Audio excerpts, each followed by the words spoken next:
আসসালামু আলাইকুম বন্ধুরা, একটি বিষয় আপনাদেরকে আজকে দেখাতে যাচ্ছি যে আমরা অনেকেই যে বাসায় শাকের চাষ করতে চাই, কিন্তু বীজ থেকে চারা উৎপাদন করে শাক উৎপাদন করাটা অনেকটা ঝামেলা মনে হয়।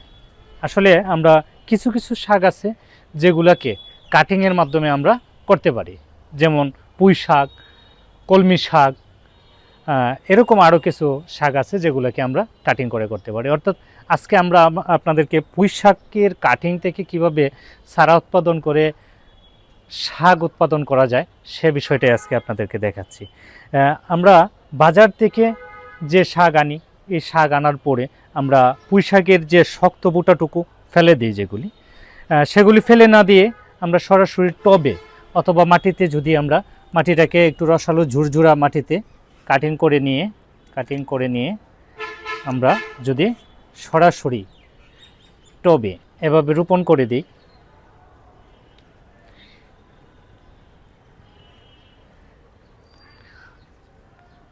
তাহলে অল্প কয়েকদিন পরেই দেখা যাবে এই কাটিংগুলি জীবিত হয়ে নতুন গাছে রূপান্তর হয়েছে।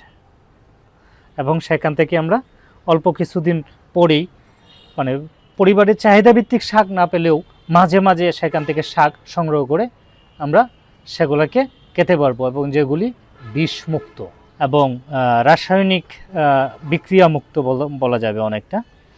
এই পদ্ধতিতে যদি আমরা সরাসরি মাটিতেও রোপণ করি তাহলেও কিন্তু আমাদের এই শাক উৎপাদন করা সম্ভব। বন্ধুরা, রোপণ করার পর অবশ্যই আমরা এই টবে বা মাটিতে অবশ্যই একটু পানি দিয়ে দেব। পানি দিয়ে দিলেই আমাদের কাজ সম্পন্ন। অত্যন্ত সহজ একটি পদ্ধতি। ভালো থাকবেন বন্ধুরা, পরবর্তীতে আরও নতুন কোনো বিষয় নিয়ে কথা বলবো। আসসালামু আলাইকুম।